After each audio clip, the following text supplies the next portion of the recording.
Hi,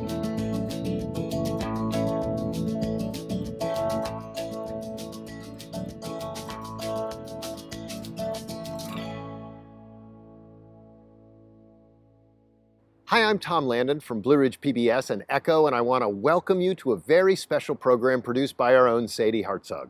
It's the second in our occasional series called Field Notes, which captures live performances shot on location. In 2016, Roanoke Lee Hunsaker had a vision of a curated live storytelling event for Southwest Virginia. A writer who comes from a long line of storytellers, Lee started by hosting a series of small events, and the word grew. Called Hoot and Holler, the stories usually follow a theme, which can be anything from tales about first dates, frenemies, salvation, or even a life in drag. The program you're about to see was recorded at the historic Grandin Theater in November of 2021, and the theme for the night was Serendipity. It features tales of loss, love, and travel. Warning, these stories are told by grown-ups for an audience of grown-ups and may feature adult situations, so we've tried to take care to bleep any words that you might find offensive. But parents may want to watch the stories first and decide if they're appropriate for children. Finally, the views expressed in these stories are those of the storytellers alone and may not reflect the opinions or attitudes of Blue Ridge PBS or Echo TV. She spends her days in a creative blur of being an artist, a musician, and a writer. When not in her studio, she spends all of her free time outside in the mountains with her horses. Please put your hands together. All the love, Rebecca Medlin. I promise he's safe. My friend laughed as she plopped the saddle down with the patch. Here it was, a gorgeous Sunday in the late of 2012. And I wasn't about to let the fact that I didn't know this horse ruin my day. I trusted my friend. I couldn't help but be in total bliss. Here I was, 27, and I had just graduated from college the previous winter. My career as an art teacher was starting Monday. My whole life was ready for me to live. I had been riding horses since I was 12, and already I didn't like Patch. The more I watched him, he pinned his ears at my friend and pawed the ground impatiently. She laughed again. He's safe. She reassured me as we continued to get ready for the long trail ride through the mountains. Despite the growing concern in my stomach, I mounted up into the saddle and my friend and I hit the trail. We both couldn't stop bubbling about the future when we came to a river crossing. Patch planted his feet and refused to budge towards the rushing waters, despite the fact that my friend and her horse had already crossed.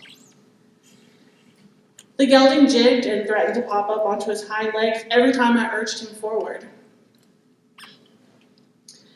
I wasn't prepared when he finally leapt into the water. We both got soaked, and I laughed in delight at his little temper tantrums. See? My friend smiled at me again. He's perfectly safe. Now, I'll race ya.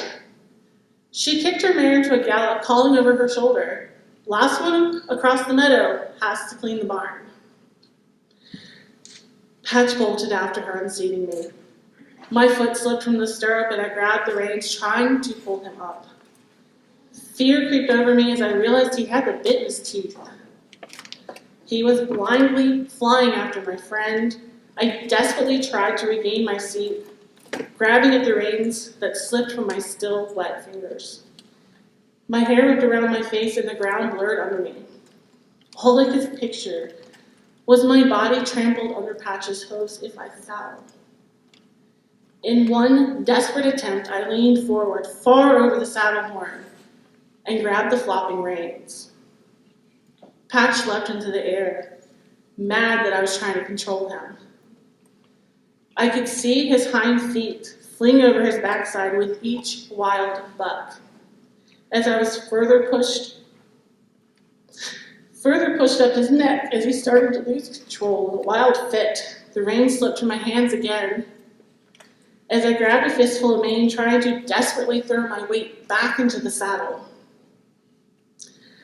But my belt was caught on the saddle horn, and each buck jammed the horn into my unprotected abdomen. My eyes were squeezed closed, and my face was buried in Patch's mane, with white knuckles clenching his hair in panic desperation. He had stopped bucking, and I was draped across his back, trying to catch my breath, but I felt sick. Prying my fingers loose, I had to shake out the pain of them being so cramped on his neck. I untangled my belt and slowly sat up. My friend was calling to me, but I couldn't comprehend her. It was as if I was underwater with distorted sounds all around me. I mumbled I wanted to go home. When I looked down at my abdomen, I saw that the skin had been broken. By all the trauma to it, I was bloody and instantly black and blue. I wanted so desperately to control the trail ride, but I didn't feel well. My abdomen felt weird and wrong and heavy. Everything hurt as I swayed in rhythm to Patch's walk. When we finally got back to the barn, I handed Patch off to my friend after attacking him, got in my car, and went home. When I came stumbling into the door, my mother was instantly upon me, asking me what had happened. And then she insisted that I go to the ER. I felt so badly I brushed her off and went to bed. Everything was a blur my first day of work. I staggered around following the group tour for new teachers in a daze. At lunch, I ended up excusing myself. My abdomen was pulsing and chills ran up and down my spine as I staggered to the bathroom. I kept telling myself it was first day jitters, that I was fine. But when I went to use the bathroom, there was nothing but blood. Don't panic, Rebecca. Don't panic. Everything's okay. You're fine. I kept trying to calm myself down as I went to find my boss to tell him I had an emergency. And I had to go home. I needed my mom. I barely got into the house when I collapsed, doubled over, in the worst pain I've ever felt in my life. I was swimming headed in cold, and I could only barely gasp out to my poor mother what had happened. My parents scooped me up and rushed me to the hospital. The doctors and nurses rushed around trying to find out what was wrong with me, all while attempting to control that crippling pain. I learned, as they wheeled me down for an emergency surgery, that I had perforated my intestines, and I had gone septic from all the bowel seeping into my body. I was given less than a 50-50 chance of ever waking up again. The anesthesiologist told me to be brave as he slowly counted backwards and everything faded to black. Morphine makes everything so hazy. I could see myself lying in the hospital bed, tubes all down my throat and nose, no less than 5 IVs in each arm. I looked like shit. My dear mother sleeping slumped over the arm of her chair.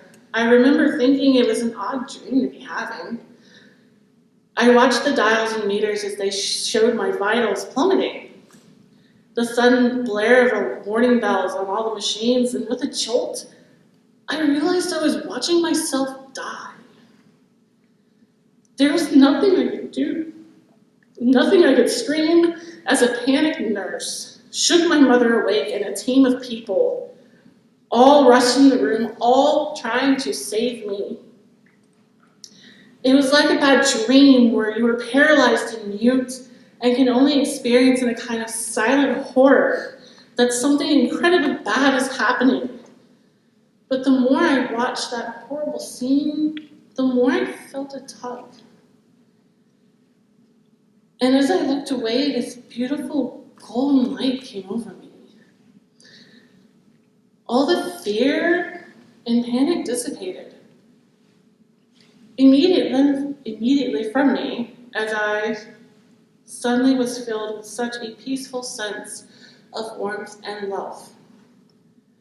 A golden road flanked by yellow and orange clouds lay before me, and as I floated along it, I became nothing but love and warmth and peace itself. Death, I realized, was not something to fear. A figure stopped me. There were no voices, nothing aloud, but I was greeted with such a warming love, and without a word uttered, I knew what the figure was telling me. It was like everything formed in my mind for communication. But see, I had a choice. I had a choice to take this exit point, to end this life, or I could go back because there was still so much to live. Time had no meaning in this space. It felt like an eternity as I reflected on my choice to stay or to go. It seemed like such a simple choice. I had never felt such warmth and love in all my being until that moment, and I never wanted to part with it. My life, surely at 27, was lived. What more was there to do? Images started to form in my mind of everything I loved about life, and I realized there were things that I would miss if I continued forward. I would miss my horses. I would miss those lovely fall rainy days. I would miss the way the sunlight filters into my bedroom in the mornings. Not even to mention I would miss all my friends and family quite terribly. There was so much more of life to live, so much more to do. Life is beautiful and messy and complicated and lovely. I formed an image of myself waking up in the hospital bed to show the figure, and I was flung back. In less than a blink of an eye, I was slammed into my body, slammed into the chaos of alarm bells and people rushing around me. A nurse knelt down beside me and started to stroke my face, telling me that I was okay, that I was safe, and that I was here, and that I had my whole life ready to live.